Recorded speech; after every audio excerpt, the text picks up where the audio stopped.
Alors, les indices boursiers qui évidemment sont ballottés par l'évolution de la situation sanitaire, mais aussi par ce qui se passe sur les marchés obligataires. Bonjour Franck Dixmier, Bonjour. vous êtes directeur mondial de la gestion obligataire chez Allianz Global Investor. On voit bien que au-delà de l'aspect sanitaire qui évidemment rentre en ligne de compte, on sent les marchés fragiles, fébriles face à cette remontée des taux d'intérêt à long terme à 10 ans aux États-Unis et en zone euro, moins évidemment en zone euro. Est-ce que pour vous, le gros de l'emballement, je ne sais pas si on peut l'appeler comme ça, sur les rendements souverains américains, est-ce que c'est derrière nous? Parce qu'on a quand même déjà fait un gros move, hein. Non, en fait, ce qui est à l'œuvre, c'est un changement de régime sur les marchés obligataires. Donc, Il faut... on y vient, donc on est peut-être à la fin de 40 ans de bull market sur les marchés obligataires, ce qui est l'objet de Non, la... c'est pas du tout notre scénario. Ah, C'est pas du tout notre scénario, mais je pense qu'il faut remettre les choses un peu dans leur contexte. On a eu une chute extrêmement brutale des taux à long terme en février, mars 2020, avec l'annonce de ces programmes de soutien de la Banque centrale, avec un programme massif d'achat. Et les taux étaient tombés de 2% à 0,5% extrêmement rapidement. sur le 10 ans américain. Donc, on avait été effectivement très impressionné par ces niveaux de taux, et ça correspondait à des taux réels extrêmement négatifs. Aujourd'hui, on a la correction sans doute d'un excès qui marquait aussi la présence de la Banque centrale. Et les marchés anticipent sur un point d'inflexion à venir dans la politique monétaire de la Banque centrale américaine. Mais une inflexion qui n'est pas nécessairement, encore une fois, un retournement de tendance et une période où, pour le coup, les taux d'intérêt à long terme vont inéluctablement remonter. Ce n'est pas votre scénario, ça, vous n'y croyez pas? Disons que les taux long terme se réajustent sur des niveaux un peu plus compatibles avec la réalité économique. Et quand vous prenez les prévisions économiques, les prévisions de croissance de la Fed pour 2021, on est sur une croissance extrêmement robuste, extrêmement puissante, qui va tangenter avec les 9% en termes nominal. C'est extrêmement élevé, donc on a une puissance incroyable en termes de croissance. On a une inflation qui remonte aux États-Unis. Tout ça ne justifie pas d'avoir des taux d'intérêt, encore une fois, à 1,75 sur le 10 ans américain. C'est ça que vous me dites? On n'est pas encore calé. Sur le niveau actuel, on n'est pas encore calé, donc il y a encore de la place pour cette correction. Jusqu'où et quand? Pardon? Jusqu'où et sous quel délai? C'est-à-dire que pour vous, on est censé quoi, aller vers 2, 2,5%, horizon fin d'année, l'été? Je sais que c'est compliqué comme question. Vraisemblablement, je pense que 2,5%, c'est une cible raisonnable. À quelle échéance? Et après, il y a beaucoup d'arguments. Il y a beaucoup d'arguments qui militent pour que les taux restent bas dans une perspective historique. Il y a notamment un excès d'épargne au niveau mondial qui est absolument phénoménal.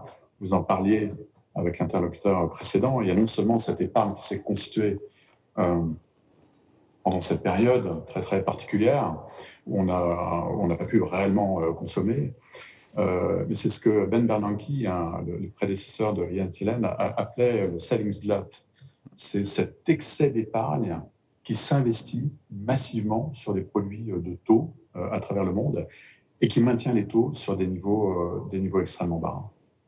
Et donc, ce qui justifie que...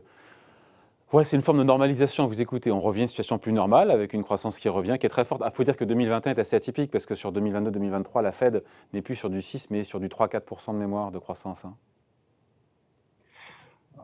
La Fed, pour 2021, voit une croissance à 6,5. Ouais, mais au-delà, sur 2022-2023. Au-delà, on voit un profil un peu plus...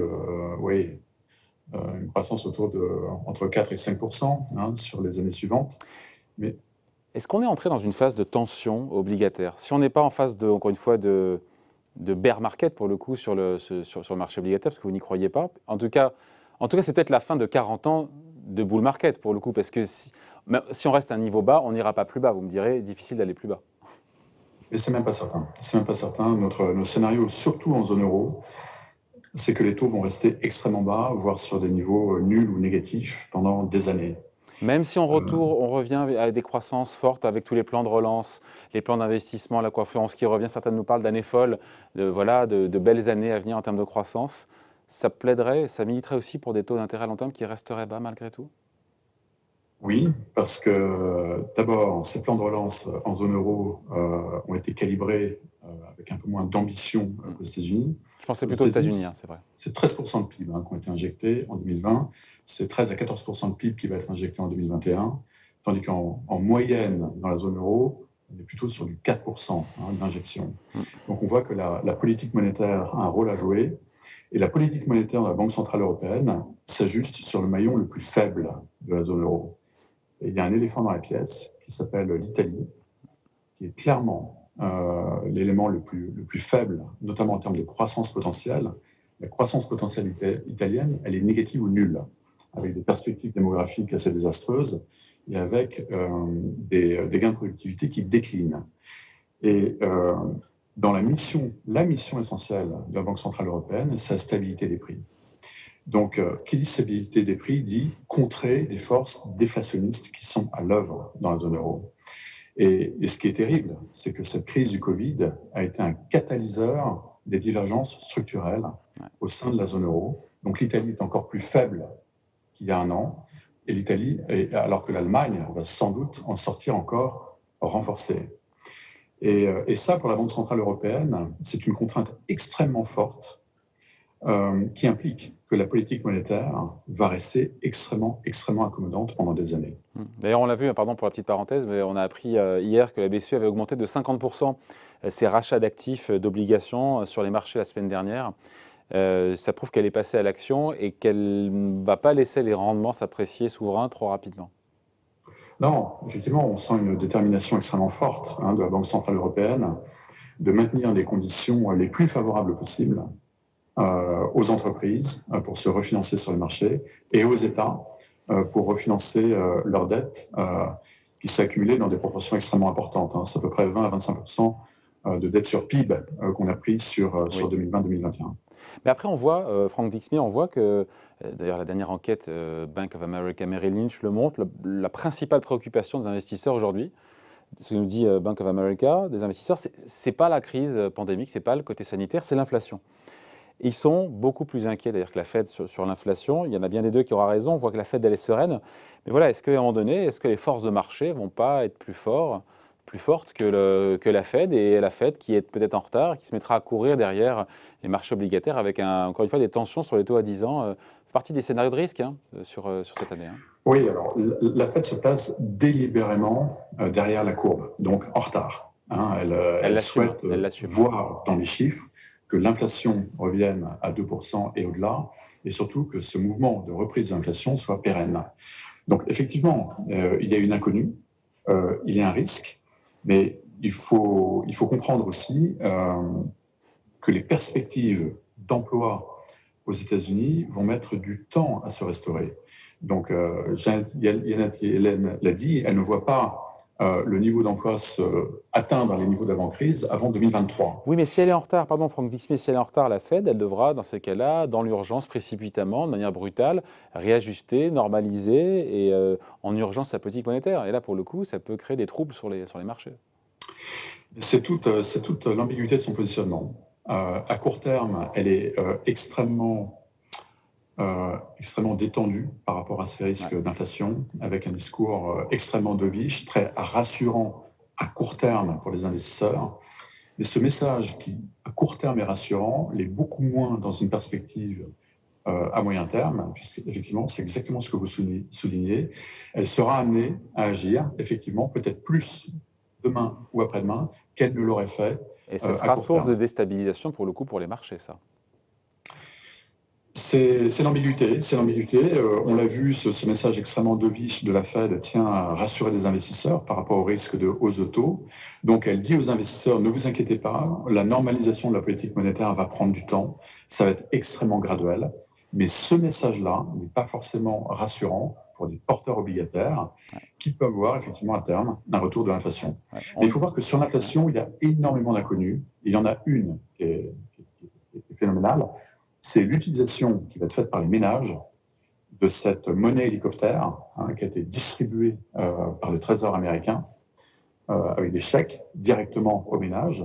On voit plus de la moitié va être épargnée d'après ce qui a été annoncé. Il y aura, je crois, 36% de mémoire qui sera consommée.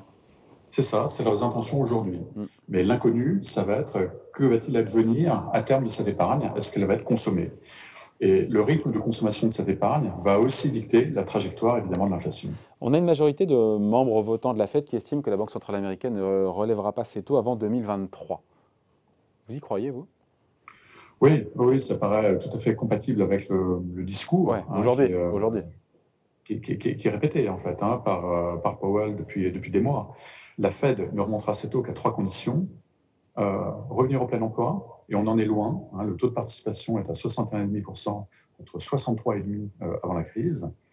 Que l'inflation atteigne 2%, et la troisième condition, c'est qu'elle se maintienne durablement au-delà de ces 2%.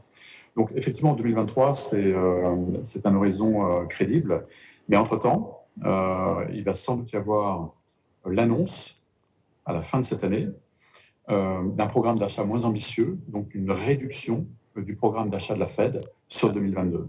C'est un tapering, le fameux tapering. C'est ça, c'est le fait qu'elle C'est ce qu'on continue appelle le d'acheter, tapering, mais en achetant moins tous les mois. Donc cette idée qu'on continue à avoir des tensions, des perturbations sur le marché obligataire dans les prochains jours, mois, semaines, vous en pensez quoi avec l'impact que ça peut avoir? On le voit bien sur les valeurs de la tech américaine et sur les bourses aussi.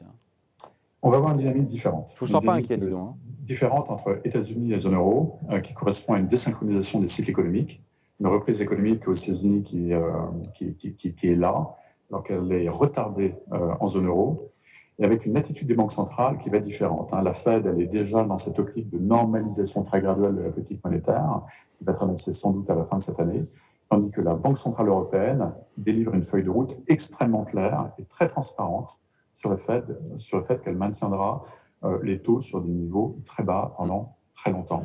Donc tension ou pas sur les taux souverains américains, là? Parce que ça reste le marché directeur, et même si ça contamine la zone euro, même si la BCE sera là pour contrer ça, on va avoir ou pas encore une fois des tensions sur le marché obligataire pour vous dans les prochaines semaines?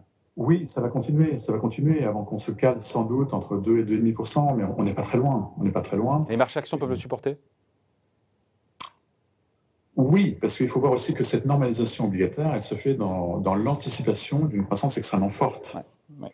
Donc effectivement, les résultats des entreprises vont sans doute rattraper des valorisations qui sont, c'est vrai, assez ambitieuses. Bon voilà, merci d'avoir été avec nous. Explication signée Franck Dixmier, directeur mondial de la gestion obligataire chez Allianz Global Investors. Merci beaucoup, bonne journée, à bientôt. Merci. Au revoir.